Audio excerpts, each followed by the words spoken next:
Mark acquired. Welcome guys to the full visual and gameplay update rework of Akali. I am so excited to be sharing with you guys the new and improved Season 8 full Akali rework. I know all of you guys have been wondering how the new Akali works, so without wasting any more time, let's get right into it.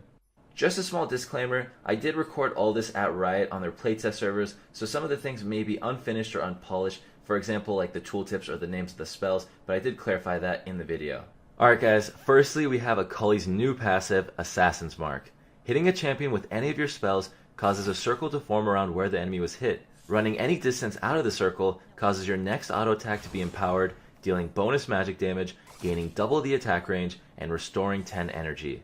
Next up, Akali's new Q, 5-point strike.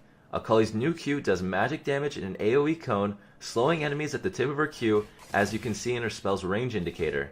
If her Q is cast at full energy, she gets a very useful heal. The slow in Akali's Q can also be very useful towards activating her passive.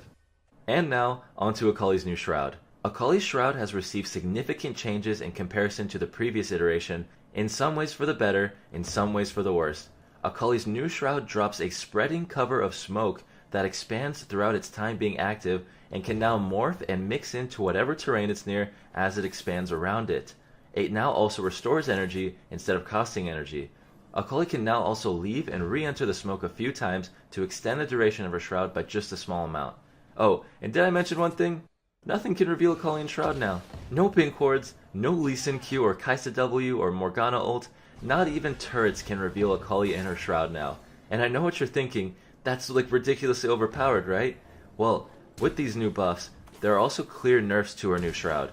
The Shroud duration is down from 8 seconds to 5, she no longer has a blink on her Shroud, her movement speed buff within the Shroud is down from 100% at rank 5, and there is no longer a 30% slow to enemy champions within the Shroud. So is this new Shroud better?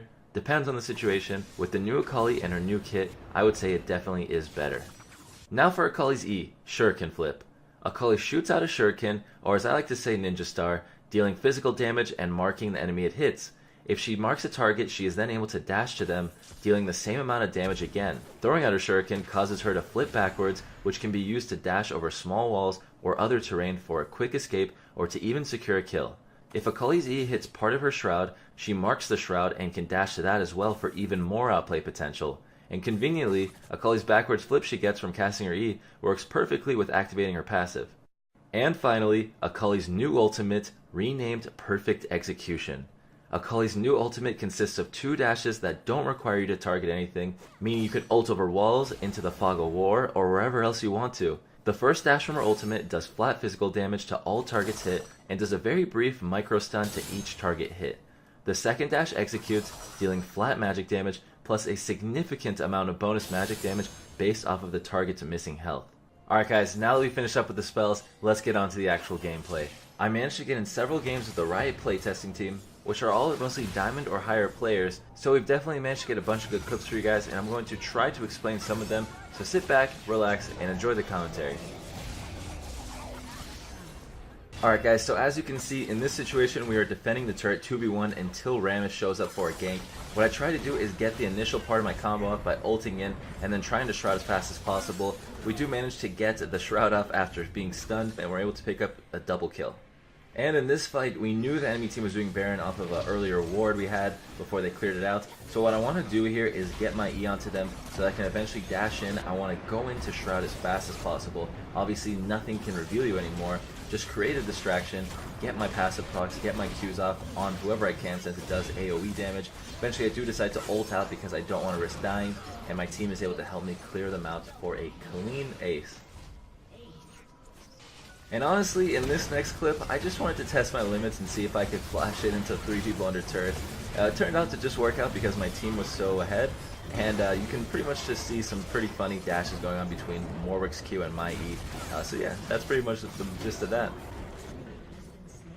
And really quick, I'm just going to slow down this clip to explain what happened in case you guys are like, whoa, what the heck? Basically, I used my E, I dashed backwards and marked the Warwick who followed me dashing backwards with his Q. After he died, I then used my E again, dashed onto his dead body, and that's pretty much why that whole situation happened if you guys, couldn't follow along. And here in this next clip, you can see a perfect example of the new Akali Shroud's powers. I'm no longer worried about Warwick suppressing me, because that used to reveal you in Shroud, but as long as I know it's under me, I can attack him freely, because if he does suppress me, I go invisible and Echo is not able to do anything.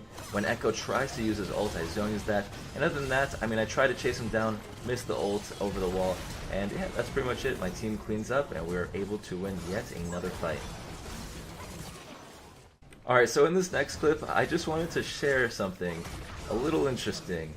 Remember when I said nothing reveals Akali in her Shroud? Yeah, I meant it. Nothing reveals Akali in her Shroud. And for this next fight, nothing really fancy happens, but this is kind of what you can expect to be doing as an Akali in a Baron fight.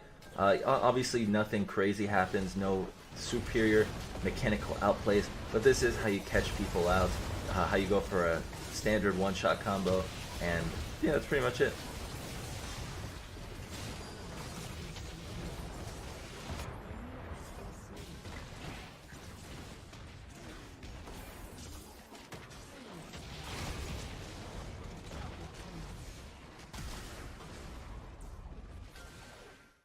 And here we have one of my absolute favorite one-shot clips for a reason that might not be too obvious. I'm going to slow this clip down after the first run so you guys can see exactly what happened.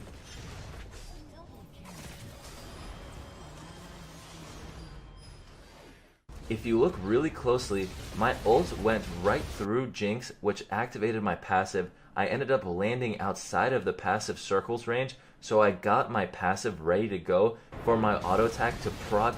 My Gunblade hits her at the same exact time as my auto attack, my Lichbane procs, everything lines up perfectly along with electrocutes, and we're able to just make her drop dead instantly, even though we're actually not that fed. And now, before I show off all the skins, I just wanted to quickly go over how I think she's going to play in lower ranks, higher ranks. Is she going to be a good champion to pick up for solo queue and all that stuff? Because I know a lot of you guys out there are very curious about that. So I'm just going to go straight to the point. I think that Akali is going to take more skill now to master. Overall, she isn't this simple champion that throws a Q and you have to auto attack. You don't just Q auto to one-shot people anymore. It takes a little bit of practice, a little bit of skill, but at the same time, it is much more rewarding. I think someone that plays 10, 20, 50, 100 games of the new reworked Akali that you're seeing now in this video will do better than someone who has played any equal amount of games of the previous Akali, or any of the previous Akalis. She is now at a stage in which she can outplay anyone. She is so much more fun to play. She's not a brainless champion like she used to be, and overall I think that this will be one of the most successful and one of the best, most fun reworks Riot has ever done. Will she be good in lower elos like bronze and silver? Yes, definitely, but you have to learn how to use the combos. You can't just go into rank first time. You should probably watch a guide or at least play a few normal games. Will she be good in high elo? I'm almost positive people are going to start picking her in the LCS or other pro leagues because of the fact that nothing can reveal her in Shroud anymore. She has so much potential to carry. We may end up seeing her in Worlds this year. Alright guys, and here we have all the rework skins. They are all absolutely beautiful in my opinion, especially compared to the previous version of these skins that were pretty much just like color overs. These skins are just so beautiful. They have animation and particle effects. Some of them have different sounds, and yeah, they are overall just so beautiful. And the fact that Riot's not increasing the price of any of the skins for this rework is insane, because they should all honestly probably be minimum $9.75. Infernal Akali, Blood Moon, and Headhunter should probably be around $18.20 or $18.50 or whatever. But yeah, here you go. Check it out. They're so nice. And yeah, cue the background music.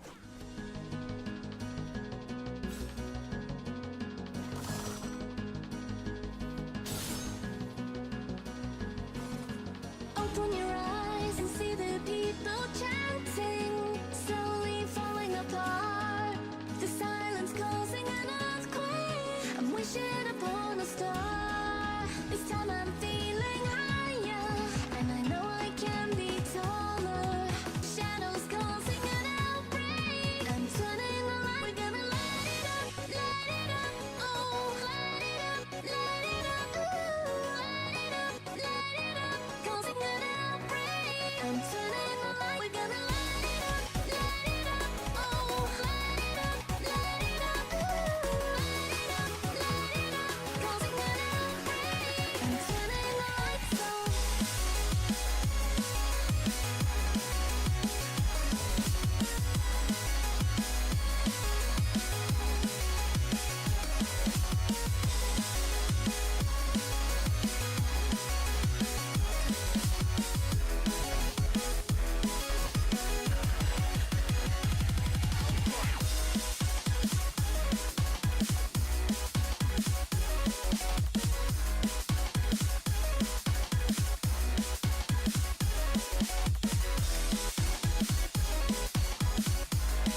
Unfortunately, I didn't have the footage for Headhunter Akali, but definitely be on the lookout for that. That might be my actual favorite skin now, so check that out. And lastly, the final thing I want to show you guys are her emotes.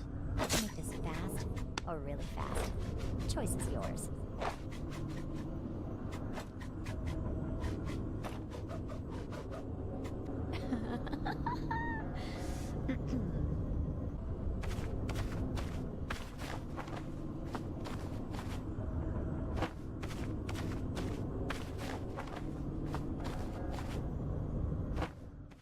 And there you have it, guys. That was the Season 8 Reworked Akali full reveal and spotlight. Everything from her new spells to her new skins to the immense amount of mobility the new Akali provides has me extremely excited to start playing her on the Rift and outplaying literally everyone. I hope you guys did enjoy the video. I plan on making a ton of full gameplays, build challenges, and of course an ultimate Akali guide that will yet again be the best League of Legends guide for any champion on YouTube. Please be sure to subscribe to the channel if you're new and like the video, as it really helps me out a lot. I hope you guys have a good rest of your day, and I will see you in a new video. Peace.